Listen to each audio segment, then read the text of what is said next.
उंगली भर भी ऐसे मुट्ठी भर भी मर्द रहे तो पूरे सिस्टम को हिला देते हैं। ख्याल में तो इतना सोचने की जरूरत नहीं। हम जो प्रोग्राम यहां पर किए हैं, जिस प्रोग्राम के लिए मैं आया, मुझे बताया गया कि भाई 3 महामानव का यहां पर पुतले का उद्घाटन है। एक पर्थी दादा, जिनके बारे में थोड़ा थोड़ा मैं पढ़ा, थोड़ा थोड़ा समझा, मेरे के क्यों बुलाए, उनको क्यों यहां पर आप लोगों ने रखे। गवर्नमेंट ने बोली, मैं पर्थी दादा के बारे में बोल रहा हूं, गवर्नमेंट ने बोली चंद्रशेखर आजाद जी यहां पैदा हुए। चंद्रशेखर आजाद जी, हम भी सम्मान करते हैं उनका, क्योंकि वो एक क्रांतिकारी है, यहां पैदा हुए थे और इसलिए इस बेल्ट का नाम ही चंद्रशेखर आजाद रख दिया।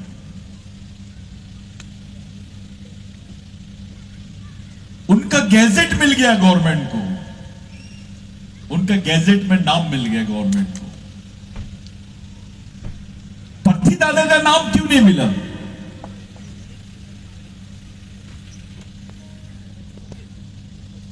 अगर चंद्रशेखर आजाद जी का नाम मिल सकता है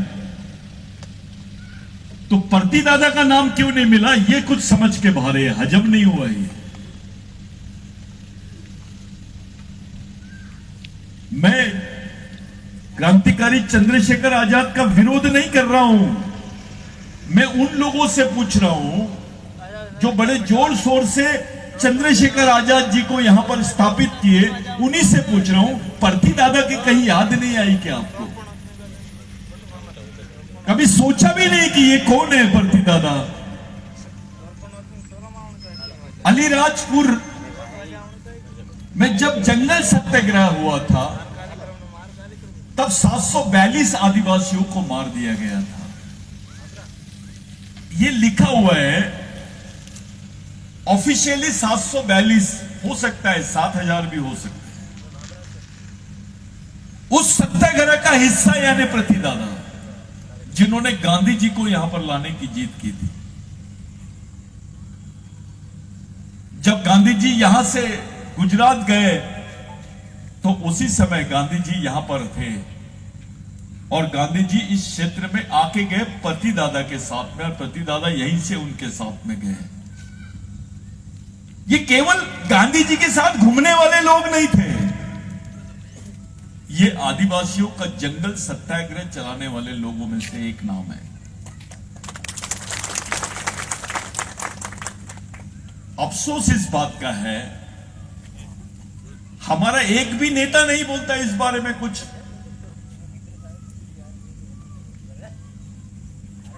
आपको अपने क्रांतिकारियों की याद क्यों नहीं आती है?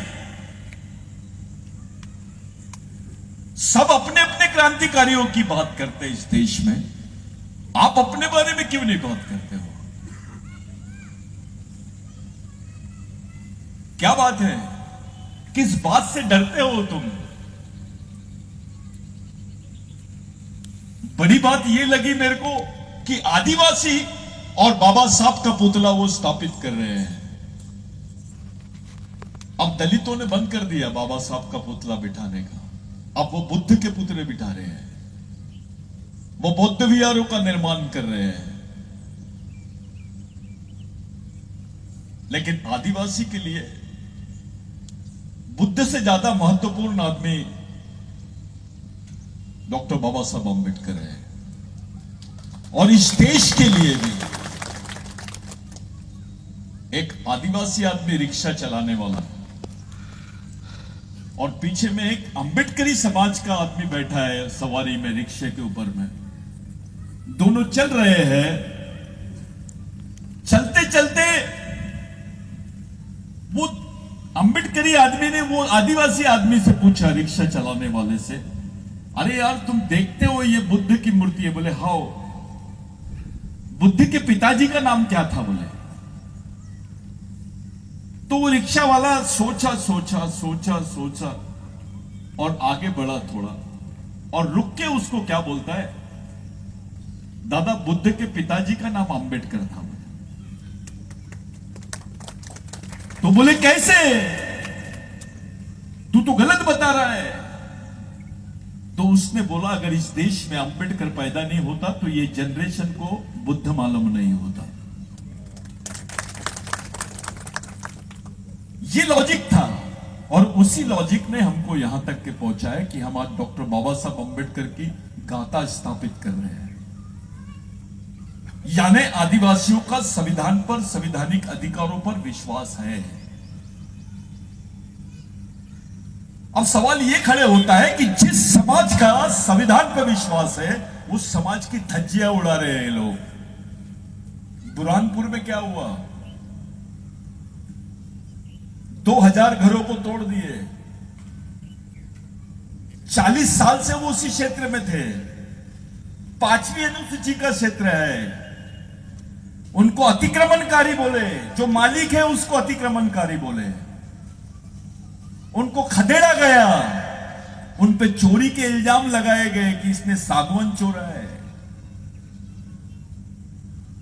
जो यहां की जंगल का मालिक है उस पे इल्जाम। ये बोल रहे हैं कि ये अतिक्रमणकारी है। वन कायदा क्या बोलता है, वन कानून क्या बोलता है, 2006 के पहले जो वसाहत कर रहा है जंगल क्षेत्र में वो अतिक्रमणकारी नहीं है, उसको अतिक्रमण नहीं बोल सकते हैं। वो उसका अधिकारी है, उसको वन क्षेत्र की जमीन देने का अधिकार है। उसके लिए प्रावधान है जिसको फॉरेस्ट एक्ट बोलते हैं। उसको कम्युनिटी फॉरेस्ट एक्ट के तहत रख सकती थी गवर्नमेंट, जिसको सीएफआर बोलते हैं।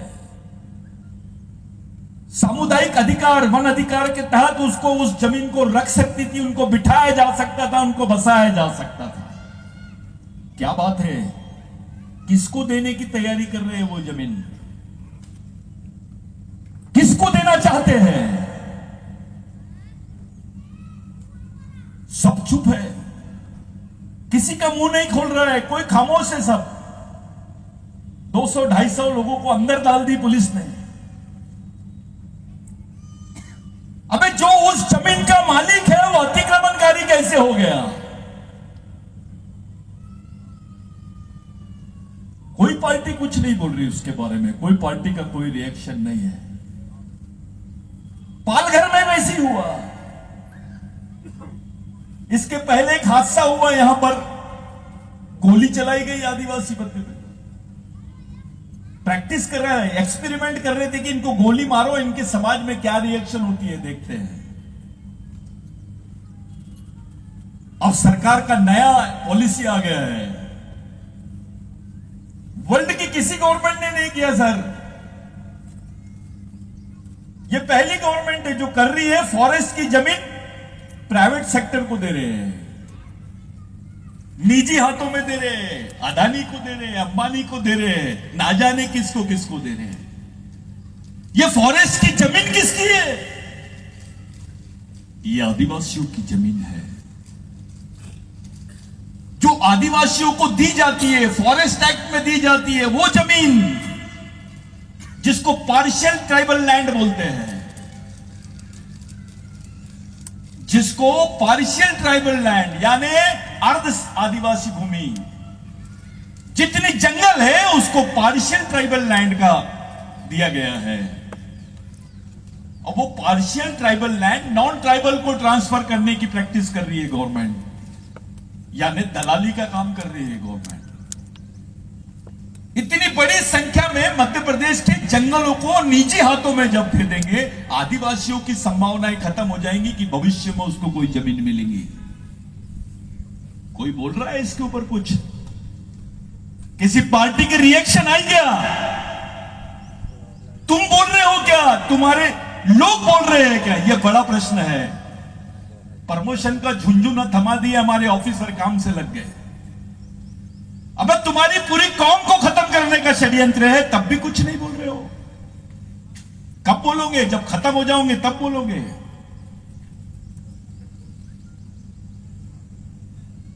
ये इलेक्शन पॉलिसी नहीं है,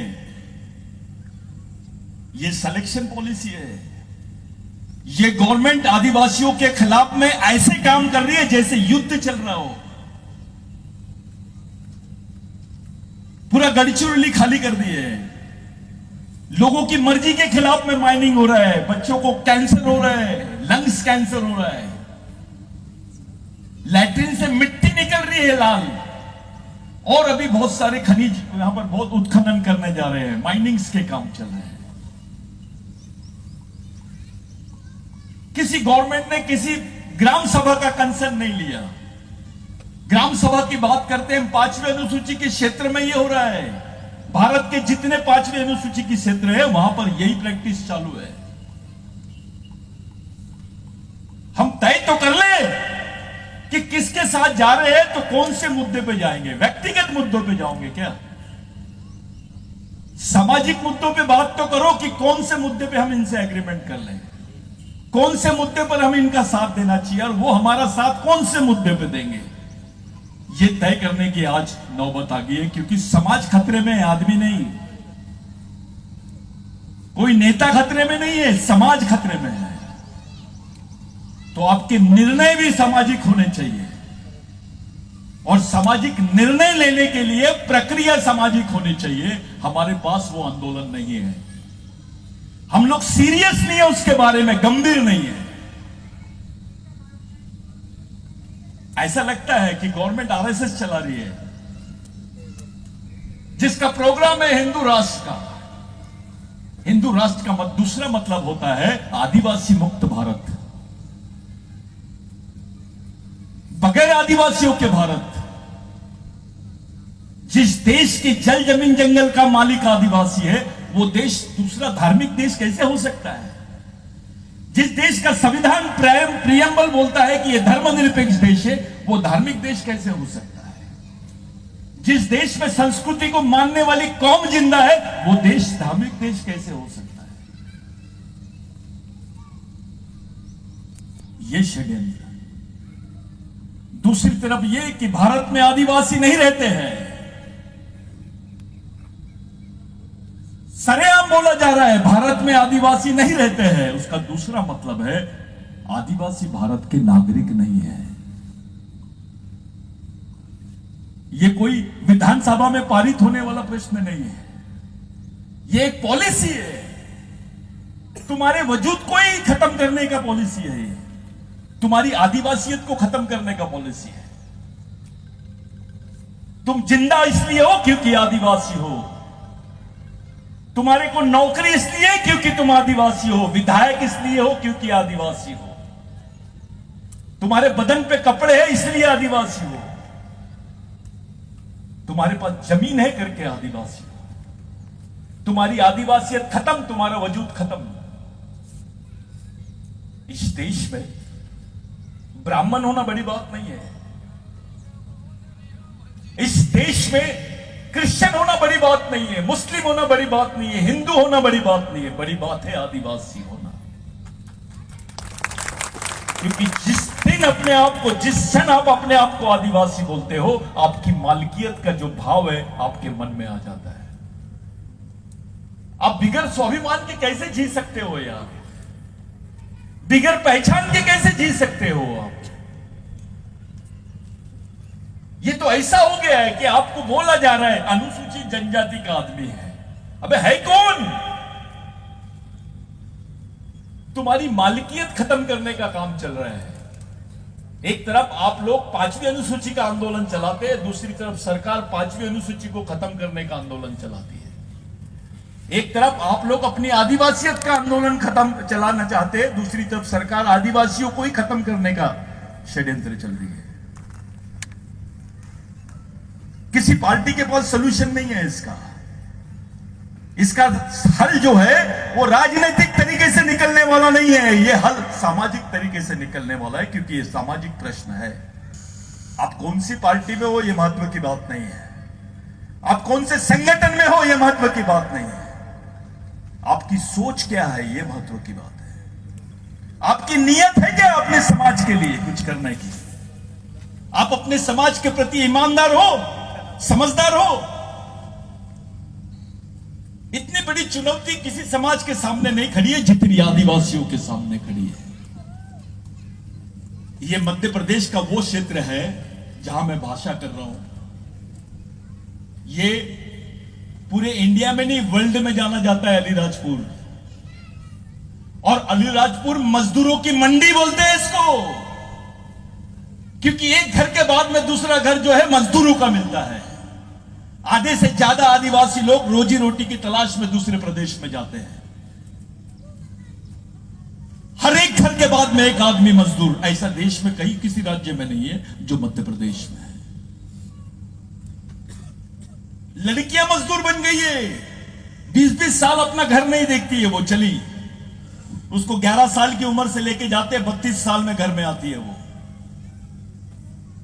बंधुआ मजदूर होता है, उस तरीके की हालत है आदिवासियों की। ये उस प्रदेश में हम लोग बात कर रहे हैं। हमारी जनरेशन को मालूम भी नहीं कि सोचा कैसे जाता है। सोच क्या होती है? बिगर सोच के आप लड़ भी नहीं सकते हो, बढ़ भी नहीं सकते और जी भी नहीं सकते हो। अब मैं टंटे भील के बारे में बात करना चाहता हूं। आपसे पूछना चाहता हूं कि टंटे भील जो अपने समाज को, अपने लोगों को जब उनको पूछा गया, भाई आपको तो फांसी हो रही है, आप किसको देखना चाहते हो? आपके परिवार के लोगों को देखना चाहते हो क्या? आपकी बहन को देखना चाहते हो क्या? अपने रिश्तेदार को देखना चाहते हो क्या? तो टंटे भील ने बोला, मैं जिसके लिए जिया, मेरा समाज वो मेरे लिए भगवान है, मैं उनको एक बार देखना चाहता हूं। तो ये कौन सी सोच होगी? ये कौन सी सोच होगी जो तुम्हारे लिए हंसते हंसते फांसी के तख्ते पे चढ़ गया? ये बिगर सोच के चढ़ा क्या? जाओ अपने भाई को बोलो कि मेरे बदले फांसी पे चढ़ जाओ। अपने बेटे को बोलो अपने मेरे बदले फांसी में चढ़ जाओ।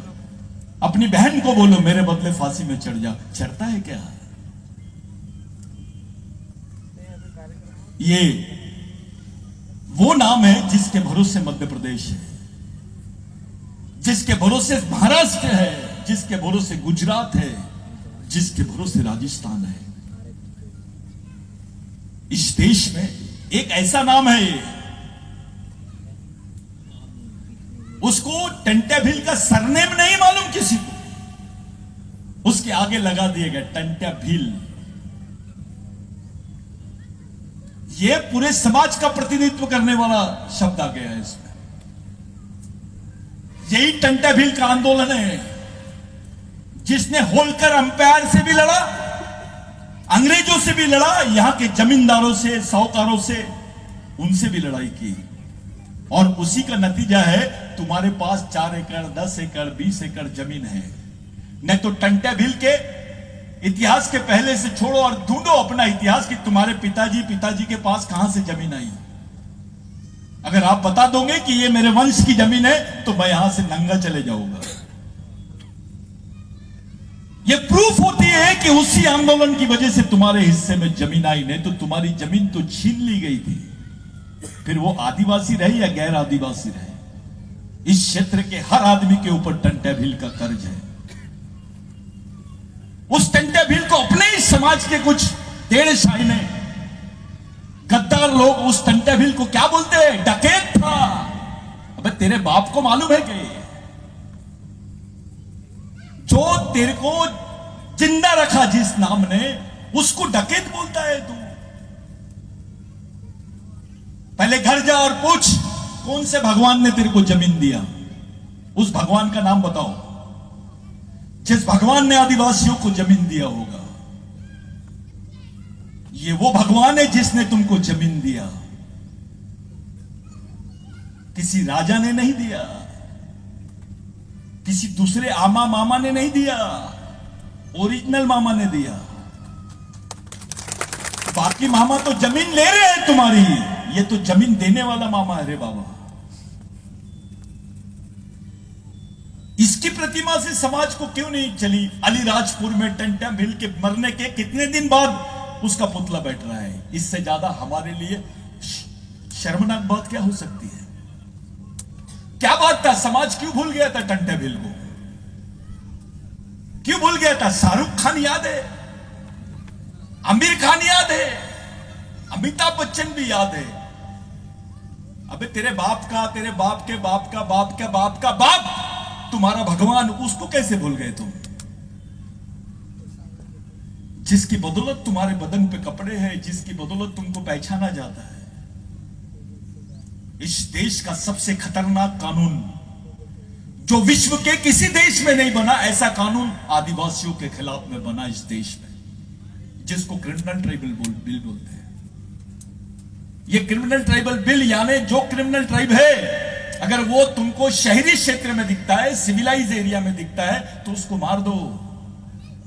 गो and shoot them, there will be no FIR against it. उसके खिलाफ में किसी भी टाइप का गुना नोंद नहीं होगा, नोट नहीं होगी, उसकी कोई खताई नहीं जाएगी।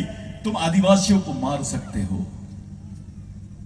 इसको क्रिमिनल ट्राइबल बिल बोलते हैं। इसको गुनहगार जमात बोलते हैं कि जिसका बच्चा पैदा होता था पेट से तो गुनहगार कहलाता था, और किसी गुनहगार को नौकरियां नहीं थी। आज भी कोई किसी के ऊपर गुना अगर दाखिल है तो उसको सरकारी नौकरी नहीं मिलती है। आपकी तो पूरी कौम की कौम गुनहगार थी, वो बारेला हो, दरबार हो, भीलो बिलाला हो, पटलिया हो या खटलिया हो, कोरकू हो, गोंड हो, ये सब एक ही बीमारी से ग्रस्त थे। जब रेंगा कोरकू ने, जो टंट्या भील के सबसे वफादार साथी थे, वो रेंगा कोरकू ने भगवान टंट्या भील को बोला कि भगवान, हमारे लोगों को तो सरकारी नौकरी नहीं मिलेंगी तो अपन जिंदा कैसे रहेंगे? अपने को तो क्रिमिनल ट्राइबल बोलते हैं ये लोग, गुनहगार जमात बोलते हैं। तो ये टंट्या भील का कलेजा देखो। उन्होंने बोला जाओ ब्रिटिशों को बोल दो कि अगर टंट्या भील को पकड़ना है तो आदिवासियों को पुलिस में भर्ती करना पड़ेगा। क्या ताली बजा रहे हो यार? कैसे ताली बजा दी है तुमने, मेरे समझा ही नहीं। उसने बोला है कि टंट्या भील को अगर पकड़ना है तो आदिवासियों को पुलिस में भर्ती कर दो। यानी तुम्हारे लिए खुद को वो निछावर कर रही है और अब ताली बजा रहे हो। ये ताली बजाने का सब्जेक्ट नहीं है, ये सोचने का सब्जेक्ट है कि कितना बड़ा त्याग उन्होंने किया। ये गंभीर मामला है, हंसी में मत टालो, नहीं तो देश आपको रोने के लिए छोड़ देगा। तब जाके आदिवासियों को यहां की होलकर एम्पायर और बाकी जगह पे नौकरियां मिली। आज जो तुम ऑफिसर बन के फिरते हो ना, ये भगवान टंट्या भील की देन है। जो तुम टीचर हो, डॉक्टर हो, इंजीनियर हो, विधायक हो, आदिवासी कहलाते हो, ये भगवान टंट्या भील की देन है। नहीं तो हमको किसी भी जंगल में रखा गया होता। पहले किसी भी गांव में चोरी हुई, किसी भी गांव में झगड़ा हुआ तो सबसे पहले भीलों को पकड़ते थे, बिगर बोले उनको ले जाके पुलिस स्टेशन में ठूस देते थे। अकेले ये मध्य प्रदेश में, जिसको पहले सीपीएन बरार बोलते थे, मैंने क्रिमिनल स्टडी निकाला अंग्रेजों की रिपोर्ट में, 7.5 लाख लोगों को एफआईआर दर्ज किया गया था। 7.5 लाख। अरे इतने तो स्वतंत्र सेनानी और स्वतंत्रता के आंदोलन में भी लोगों पर इतने एफआईआर दर्ज नहीं हुए जितने 7 लाख लोगों पर एफआईआर दर्ज हुए। सोचो तुम्हारी हालत क्या थी,